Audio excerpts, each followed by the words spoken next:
Good evening, everyone, and welcome back to those who have been away.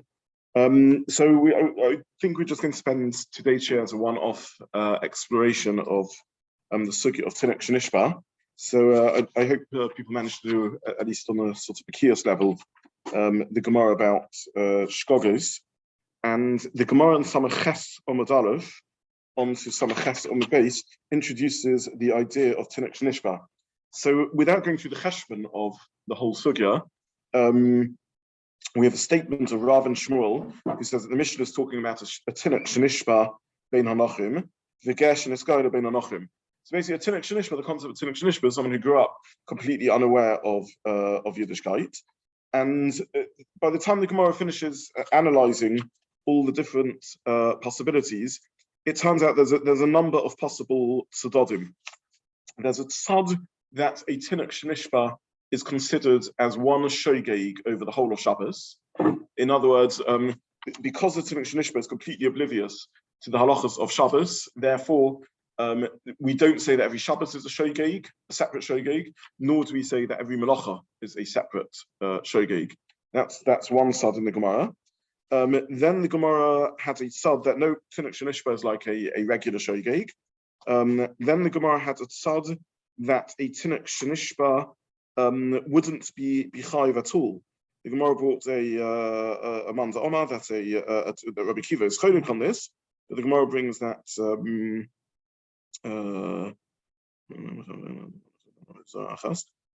Gemara brings that Munbaz putters completely from a carbon chatos. In other words, Munbaz seems to understand that a Tinok SheNishba is even less than a shogeg. A shogeg is someone who has some level of yediyah. A Tinok SheNishba is perhaps we call it an ones or something, has even less than a shogeg, or at least is a shogeg that's not chayiv in a chatos because it's they have such a level of awareness, and Rabbi Kiva argues on it. And then the Gemara also brings a memra that someone who is a Tinok SheNishba is chayiv achas on dam, chayiv al the dam achas, chayiv al hachelev achas, and etc. On each avera that the Tinok SheNishba does, they are chayiv one chatos. That's the Gemara. Tosfos in the Gemara says that this is poshut. It's obvious that Tinok SheNishba is chayiv one on chelev and one on dam and so on and so forth, because of course they're not chayiv more than that, because there's no yediyah l'chalik. It's one long shogeg. There's not if someone is unaware of the issur of chelev and eats 20 kazesim of chelev, they only chayiv one because this is one long shogeg. And similarly, it's obvious that they are chayav one on each of these averos, because why not? These are shkogos. The Tosfos Rosh that I printed in the source sheet brings a havamina that since the nishba bein agoyim, one would have thought that this Tinok SheNishba is only chayav one on all averos that they do. So they're one big shkoga. A remarkable idea that all the Tariach mitzvahs, all the 365 shasa, the shasa mitzvahs losa say, all the mitzvahs losa say in the Torah, all of these are one big shkoga, and if you only have a chayav one, what's the shkoga of the Tinok SheNishba? That they didn't discover Yiddishkeit, that they're not aware of the whole of Torah, and there's one shkoga called no yodiyah in the whole Torah in Kol HaTorah Kula.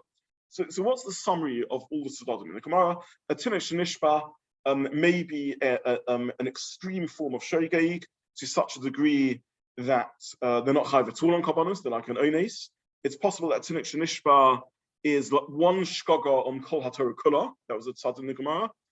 It's possible that Tinok SheNishba is a shkoga on every single avera, but nonetheless, there's no chiluk melachos and chiluk shabbos, because the Tinok SheNishba doesn't have a yediyah l'chalik between each Shabbos and Shabbos. A regular shogeg who doesn't know between Shabbos and Shabbos, we have a svara that each Shabbos is a separate shkoga because they should find out from Shabbos to Shabbos. The Tinok SheNishba, all the Shabbos are one shkoga because we don't expect them to find out. So what's the summary of the Gemara? Tinok SheNishba is a type of shogeg, but perhaps a more form of extreme shogeg than other shkogas.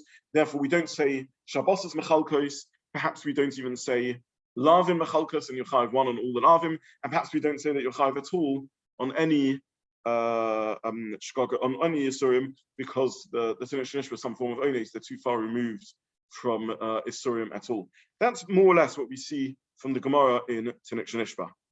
Now, there's a very famous Rambam that extends the concept of of the Tinok SheNishba, and this is the Rambam in Hilchos Mamrim. I hope I printed the Rambam. The Rambam in Hilchos Mamrim. The Rambam in Hilchos Mamrim says the Hilchos Mamrim is the discussion about people that rebel against the Psak of Beis Din. So there's a concept of a Zokein Mamre, who is a Talmud Chacham, a member of the Sanhedrin, who refuses to accept the Hurrah, the Psak of the Sanhedrin, and this is considered a potential division of the whole of Klal Yisrael, and if it comes to its most extreme form, could be a Chiyuv Misa, it could be a capital punishment to someone who's refusing to accept the whole sort of Masorah of Torah Sheba'al Peh, and how Torah Sheba'al Peh is meant to be transmitted through the decisions of Sanhedrin, and this is a division of such extreme that it's like a rebellion against the whole system of Torah. So in the context of that discussion, the Rambam has a piece around what isn't called a Zokin Mamri. Someone who is unqualified isn't a Zokin Mamri at all. They're just nothing. They're just a person who doesn't understand Torah. That's not a chas v'shalom, a capital punishment. That's a shogeg, someone who doesn't appreciate or understand Torah. A Zokin Mamri is someone who does and is a voice of authority and nonetheless ignores the Psak of the Sanhedrin and so on and so forth. Then the Gemara discusses, then the Rambam discusses, so he says, if someone doesn't agree with the whole of Torah Sheba'al Peh, this isn't a Zokin Mamre, this is an Apikoros. Someone who doesn't accept Torah Sheba'al Peh. The Zokin Mamre is unique because there's someone who is a voice of authority in Torah Sheba'al Peh, and yet is rebelling against the authority of the Sanhedrin to bring Torah Sheba'al Peh to a halachic conclusion. Someone who argues with the whole of Torah Sheba'al Peh is an Apikoros. And then he carries on talking about the halachas of Apikorosin, that whilst they are not chayiv misa, nonetheless they are excluded from Klal Yisrael, shekol einu einu b'Klal Yisrael, and ve'in sarach lo le'edim v'lo, etc. They are removed from the normal categories of the rights of Klal Yisrael. Then the Rambam says, and this is the crucial thing, in Perek Gimel Halacha Gimel, v'med dvarim orim be'ish shekofa b'Torah Sheba'al Peh v'machshavtu b'dvarim shenurei.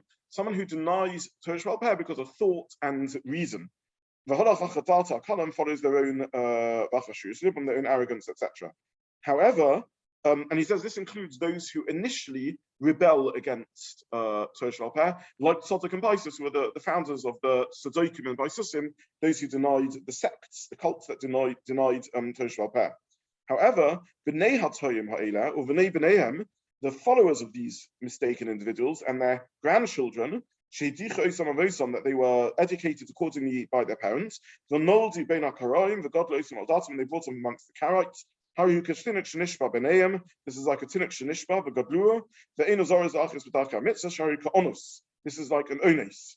The Afal Pisha Shama Achakach Shehu Yehuti. Even though later they found out they were Jew, V'Royu Yehudim V'Dosim, and they saw how Jews behaved. Nonetheless, they are not in the category of Apikosim, and on the contrary, our job is to draw them back to Torah and to draw them with ways of peace till we can bring them back to the Torah. So here the Rambam extends the category of Tinok SheNishba, which we find in our sugya in Shabbos with respect to Hilchos Shogeg of Chilul Shabbos and bringing carbon chatos. The Rambam extends it to the area of beliefs and says that if you have someone who holds a heretical belief, they are kofa in Torah Sheba'al Peh, which is one of the Yud Gimel Ikrim. Nonetheless, they don't have the standard din of a kofa because they are Tinok SheNishba.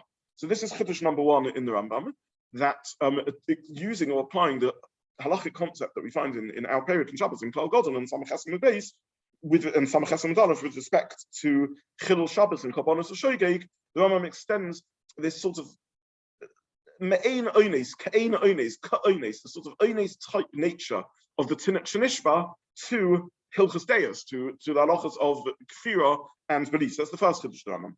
The second chiddush of the Rambam is that even though we're not Tinok SheNishba, it's not referring in the Rambam to a child brought up in the middle of nowhere in a jungle who never meets a Jew and doesn't know anything about Judaism. And they were Nishba, that's what it sounds like. Tinok SheNishba Bein Ha'amim means a child who's captured who never meets Klal Yisrael, they know nothing about the Jewish people. So that's this extreme form of shogeg where you could think that the whole Torah is only called one shogeg, you bring one chatos and all this Surim in the Torah, or perhaps even according to Mumbaz, no chatos because this is not a shogeg, this is an honest, they have no idea about Torah.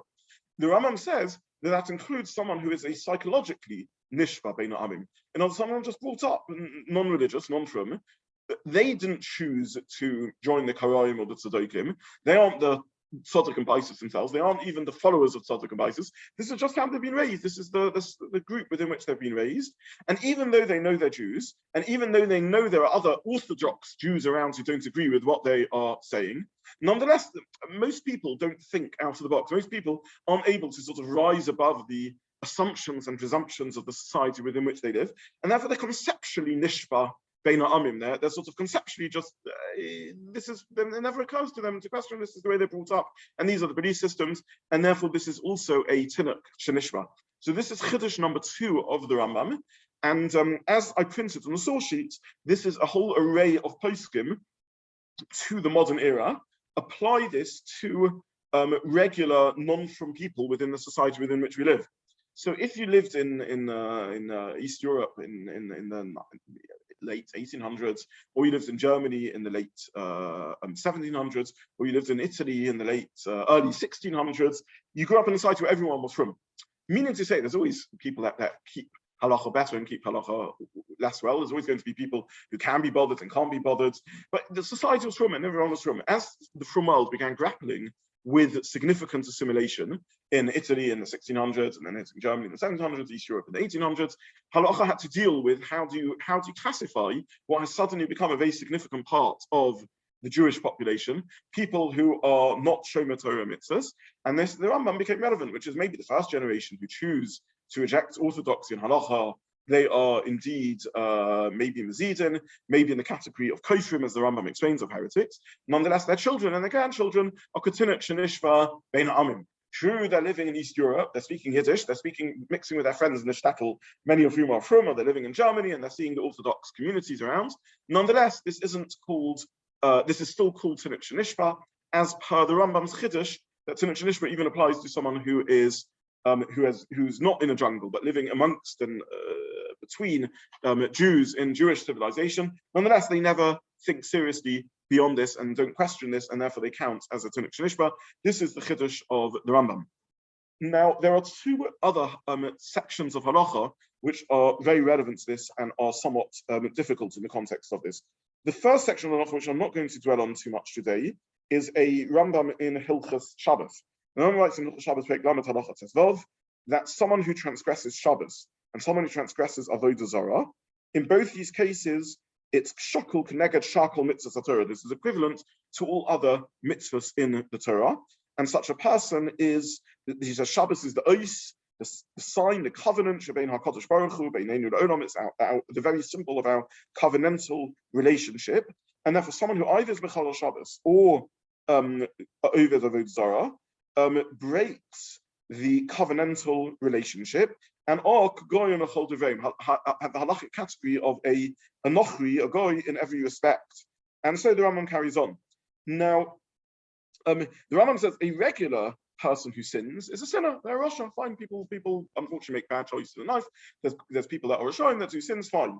However, someone who is over the Avodah Zarah, or someone who's Mechalel Shabbos, which is the symbol of the ois between us and HaKadosh Baruch Hu, such a person is has breached the covenant, has ceased to be a ben bris, a covenantal partner with HaKadosh Baruch Hu. Such a person loses their din Yisrael. I'm not going to go through now with respect to what they lose their din Yisrael and with respect to what they don't lose their din Yisrael, but they lose many of the privileges and a halachic effect of being a member of Klal Yisrael. So this is one halacha. The poskim, and I printed the Binyan Sion as the source, and I think I also printed an Igros Moshe around this, and also a Chazon Ish around this. And they say that a Tinok SheNishba, as per the category of the Rambam, a modern day Mechalel Shabbos doesn't enter into this halachic category, and therefore should be treated as Yisrael l'chol davar. And they give 2 reasons for this. One reason applicable perhaps to Germany in the 1800s and America perhaps in the early 1900s, and one reason still applicable today. The first reason they say is But in general, these people on Machal Shabbos are not kof from Chala Torah Kula. It's not that they don't feel like they are B'nai Bris. They still feel that they're parts of Klal Yisrael. They still wish to be covenantal partners with HaKadosh Baruch Hu. It's just it's difficult. So you know, if you want to advance in your career, you have to be Machal Shabbos. If you want to keep a job in a sweatshop in Lower East Side, you have to be Machal Shabbos. And these are the people that are sort of coming to the early minyanim that they used to make in the shuls. They go home, they say a quick kiddush, and then they sadly, with broken hearts, they go off to be Machal Shabbos and to work on Shabbos. So such a person is not the Machal Shabbos that the Rambam is talking about. That's one point they make. The second point they make, which is perhaps more relevant nowadays, where there are people who are Machal Shabbos without any link still to Shabbos, nonetheless, this is a Tinok SheNishba Bein Amim, and therefore shouldn't qualify as a Machal Shabbos. This is the basis, by the way, of what's very important in running a shul, the psak of Moshe Feinstein, that we can call up, given Aliyah, Torah, and the like, to someone who is a Mechalel Shabbos. So it happens that people make simchas in a shul, and sometimes family members come who are parents, grandparents, brothers-in-law, uncles, aunts, and so on, who they wish to give a kibbutz to. Can one give a kibbutz to a person? And the Rambam says that someone who's Mechalel Shabbos loses, with respect to certain things, their status as Yisrael. Nonetheless, as per the Binyan Sian and as per the Chazon Ish and as per Moshe Manshin, we still can give such people a aliyah on Torah, because we understand the person to be a Tinok SheNishba. But this isn't a mazid, a decision to rebel against Torah, to ignore Torah. It's simply an unawareness of Torah. What do you mean there's an unawareness of Torah? This person has grown up in a world in which there's many from Jews around. They are aware that there are Orthodox Jews out there. That's true, but they never seriously consider orthodoxy as a viable and realistic system that deserves to really be taken seriously. It's like something that from people do, that they know some people do. It's never seriously thought through, and therefore it doesn't count as a code for the Chala Torah Kula. There is a limit to this psak, by the way, which is a very important one, which Ramosha spells out, which is if someone is a kofer in HaKadosh Baruch Hu, doesn't believe in Hashem himself. Here you have a problem with giving an aliyah Torah, not because the concept of Tinok SheNishba can't apply even in that case, but because the fact is the person doesn't believe in Hashem. And therefore, when they're saying Baruch Hu Hashem and Baruch, they're being motzi the tzibur in a bracha where the words are meaningless to them because they don't believe in HaKadosh Baruch Hu. So there, Moshe says that's a limit. You can't give a person who is a kofer in HaKadosh Baruch Hu, who denies the existence of HaKadosh Baruch Hu bracha, because the person doesn't, they can't be motzi in a bracha. I'm agreeing, says Ramosha, that the person falls under the category of a Tinok SheNishba Bein Amim. This is not a question of a value judgment or blame of the person. The person hasn't lost their status as a precious member of Klal Yisrael, as one of our brothers and sisters, Achenu B'nai Yisrael. But the fact is, the person doesn't, their bracha doesn't convey content, doesn't carry content, because there isn't a meaning behind this word. Now, it's equally true, and I just mentioned this as an aside, it's not really our sugya, we don't have an obligation to interrogate people. And if someone's coming to shul and they're finding their grandson's bar mitzvah meaningful and they want to get an aliyah Torah, we can make a presumption that the person is connecting somewhat on a real level, and therefore we don't have to interrogate them. But if somehow you know that the person for sure genuinely doesn't believe is a vocal or an outspoken atheist who is convinced of the non-truth of this, then Ramosha says give them a different kibbutz, give them Galila or Hagba or Psicha or something like. But don't give a bracha. You can't give a baruch. They can't say Bechas Torah because they can't be motzi the tzibur in something which is a from their point of view meaningless words. I once actually had I've only had this once in my rabbinic career, a very sincere and well-meaning kofer. In other words, a learned atheist, who said to me, I just want to let you know, I genuinely don't believe a thing. I'm a mensch. I want to be decent to people. I don't want to do something unfair to the community. Am I able to get an aliyah Torah? A very remarkable thing. And I said, better for you to get some other one. And they understood the lomdus with it. We had a discussion. I actually began saying to him, I said, no, you don't really not believe. You do believe. And he said, Rabbi, I know what I'm talking about. I don't believe. So I said, no. He says, something such a London. I don't believe that. So I said, fine, okay. If you're husking your own shida, I'll respect your judgment. So if you have someone genuinely who doesn't believe, Ramosha says that person can't get an aliyah Torah, even though the concept of SheNishba applies even in with all the ikrim, but nonetheless the person can't be motzi a bracha. So this is one maramokum in the Rambam. The second maramokum in the Rambam, though, is more difficult, because in the Rambam in Hilchos Teshuvah, the Rambam lays out the one formulation of what we call the 13 principles of faith. The way we list the 13 principles of faith is based on how the Rambam in his commentary to Mishnayos lists the 13 principles of faith. That's the way that sort of becomes standardized in the Sidurim and other such formats. The Rambam in Mishnah Torah, though, also lists the 13 principles of faith, but in a different way. And he lists them in Hilchos Teshuvah in an area where he categorizes and defines various classes of heretics. There's kofrim and there's minim and there's apikosim, different classes of heretics, which we don't need to go into the purposes of our discussion. Now, there's a very, very interesting sub-detail in this list, which is of great halachic relevance to our discussion. And the context is as follows. The Rambam says that one of the principles of faith that make a non-believer into the category of a kofar is someone who ascribes a body, a guf, to HaKadosh Baruch Hu. Someone who ascribes a body, physical, material dimensions to HaKadosh Baruch Hu. Such a person is one category of heretic. Now, the Raavad asks on this Rambam, the Raavad who wrote Hasagas, critical comments on the Rambam, and he says, I don't agree with this. I agree with you, Rambam, that this is incorrect. Chas v'shalom, one shouldn't believe that God has a body. However, there are rabbim v'tovim mimenu. There are many and good and great beyond us or beyond him, depending if you value it as mimenu or mimenoi. There are those who are more and greater than the Rambam who did believe Hashem had a body. Why did they believe that? Because when you read Pesukim, Yod Chazakos, they aren't the most sophisticated readers of the Chumash. You look at the Midrashim, you look at Chazal, you look at the Pesukim, and it sounds like Hashem has a body. And how can you label such people as kofrim? They were misled by the simplest reading of the Pesukim and of Chazal, and they weren't all as sophisticated thinkers as the Rambam. Now, again, just to reiterate, the Raavad is not saying that I disagree with the content of the Rambam. Of course, Hashem doesn't have a body. All he's saying is you can't claim such a person is a kofar, such a person is a heretic. So says the footnote of the Raavad. Now, what are we meant to do with this comment? I mean, the Raavad is right. Surely such a person is shogeg. Such a person is not that. How can we hold someone culpable for reading Pesukim and understanding them on face value? So Rabbi Zobin, in the source sheet I printed, it brings a oral tradition in the name of Reb Chaim that's become very famous. It's become a very famous line from Reb Chaim, in which Reb Chaim answered the Rambam with the following words, which he said, Nebuch and Apikoros is oich and Apikoros. Nebuch and Apikoros, a poor Apikoros. Nebuch, not their fault that they're Apikoros, nonetheless is still an Apikoros. Translation of this Reb Chaim, that being an apikoros, being a heretic in the view of the Rambam, is existential. It's a state of being. It's a condition. It's not about blame or judgment. This person who doesn't believe, they're wholly shogeg, not through their fault in any way at all, not through any blame. They were misled by the Pesukim or by something else, not their fault in the least. Nonetheless, they're not believers in God in the Rambam's thinking, because in the Rambam's thinking, a material and physical God is not the God that we worship, it's not the Hashem that we are referring to. So Nebuch and Apikoros is Oich and Apikoros. In others, when it comes to someone who does an Aveira, if you're Mechal Shabbos b'shogeg, it's shogeg. If you steal b'shogeg, it's shogeg. You murder b'shogeg, it's shogeg. Apikoros b'shogeg, Nebuch is tragic.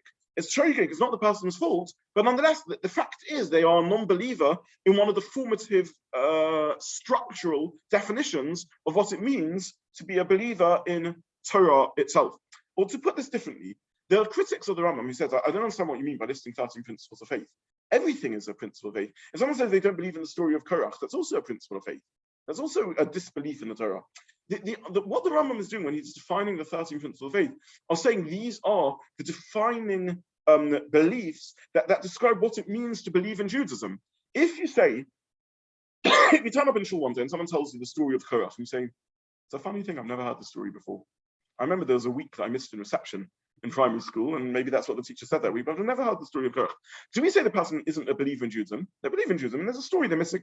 Someone turns up in shul, and he says, one God, and they said, never heard that that's a Jewish belief. Like, no one ever told me. I must have been away the week we learned Shema. Nebuch and Apikoros, not blaming the person, they were away that week, but Oich and Apikoros, they're also Apikoros. There's a formative, something which is the defining feature of what we mean by what is it to believe in Yiddishkeit according to the thinking of the Rambam.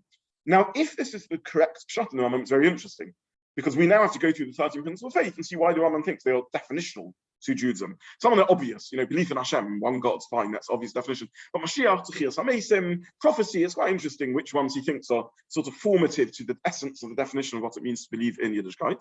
But nonetheless, this is the view of the Rambam as understood by the great Reb Chaim Brisker, that when the Rambam is defining heresy, he's not making a value judgment about the person. This isn't saying that the person is a good person or a bad person.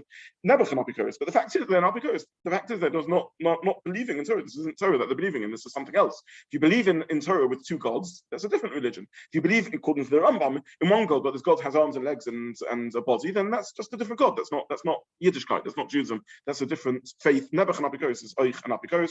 So brings Rabbi Chanan in the name of Reb Chaim Brisker. Now the question is, how does this accord with the concept of Tinok SheNishba? Because the Rambam in Hilchos Teshuvah said what we just said. If we go with Reb Chaim Brisker's reading of the Rambam, the Rambam in Hilchos Mamrim said that a Tinok SheNishba Bein Ha'amim does not have the din of a kofar, does not have the din of a heretic, because they were captured. It's not their fault. They had no idea. Not just if they were captured and grew up in the jungle, but even if they're captured and grew up in Cairo next door to the Rambam, but they're Karaites nonetheless. They are Tinok SheNishba. So how do these two Rambams go together? So there are many answers to this question, and I'll just share one answer from my Rabbi Yitzchak Soloveitchik.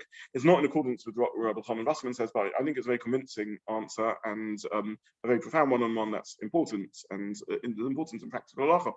And he argued as follows. He said the Rambam says that someone who never can someone who doesn't believe in HaKadosh Baruch Hu, but nonetheless doesn't believe in Hashem, is an apikoros, as the Rambam explains, because existentially they're an apikoros. So I want to ask the following question. What is the din of a newly born child? Is the child a kofar? Does the child believe in HaKadosh Baruch Hu? The child doesn't believe in HaKadosh Baruch Hu, doesn't even know about belief. The newly born child doesn't know anything. So I don't understand. I have a Jew here in front of me, this little 8-day-old boy who's just had their bris milah, who is a kofar, doesn't believe in a single one of the 13 principles of faith. Does that mean they're not Klal Yisrael? Does that mean all the halachas of kofar apply to them? Certainly not. Why not? Because they're a tinok, they're a child. Meaning to say, it's not that they do believe or don't believe, they're not even in the parsha of belief. It's not that they are a non-believer, someone who has chosen not to believe, someone who has a conscious decision of non-belief, or someone who has a conscious decision either of non-belief or of neutrality towards belief. They're just not at all in the sugya of belief. They're not someone for whom the concept of belief applies. Argues the Rambam in this reading of Tinok SheNishba that every Tinok SheNishba is exactly that. There's never been any serious contemplation about what we call belief. Because most people, you just grow up in a society. Someone who grows up in the Jewish world and is raised in within the context of the world, then one can now have a question about are they a kofar or not? What to make of the beliefs? And I'm not going into the subject of kids that go off the derech and how to deal with that and so on and so forth. This is a separate matter. But a person who grows up who makes a there we can now have a discussion: are they a kofar? Are they not a kofar? Tinok SheNishba, etc. Nebuch napikos, etc. Someone who is a Tinok SheNishba, however, someone who is a tinok, never seriously thought about the possibilities at all, never engaged seriously with the question at all. This is not someone who is a non-believer. This is someone who is an believer, an unbeliever, no engagement with belief at all. This is someone who never considered it seriously. Such a person is the same as a literal tinok. They're the same as a child who literally is an 8-day-old baby who's never thought about it. This isn't the halachic category of non-belief. This isn't the halachic category of kafira. This is someone who hasn't considered seriously the possibility of belief at all. The Rambam is saying the child who grows up in the jungle and the child who grows up in the streets of Cairo next door to Orthodox Jews but never seriously considers the possibility, this is a tinok. This is someone who hasn't engaged with the possibility of belief at all. This isn't included in the category of a kofar, even in the definition of tinok, or even the definition of nebuch napikos. Nebuch napikos is someone who engages with belief, makes a decision not to believe, misled through no fault of their own by a literal reading of Pesukim or Medrashim, but nonetheless has ended up as a conscious non-believer. Whereas the Tinok SheNishba isn't a conscious non-believer, it's just someone who hasn't engaged or ever thought seriously or considered seriously belief as a reasonable psychological option, because it's so far and so foreign to their mindset, it sounds so crazy and so ludicrous, it sounds like such a bizarre belief. Such a person is not a kofar in the thinking of Reb Chaim Brisker's reading of the Rambam of Tinok SheNishba. I'll finish there for today because that's just a brief summary of a very important topic that emerges from this first sugya of Kal Gadol. And in Hashem next week we'll start Mukta. We'll move back from the realms of philosophy to the realms of Hilchos Shabbos. Thank you very much. Sorry? It has to be applied on a case-by-case basis. No, and it needs to be applied, and also needs to be applied. I'm not sitting here saying that every from Jew who goes off should be viewed as a kofa either. There's much else that goes on into the psychology of people's decision. These things need to be worked out, but the core halachic principle is that expressed by this idea. Yeah.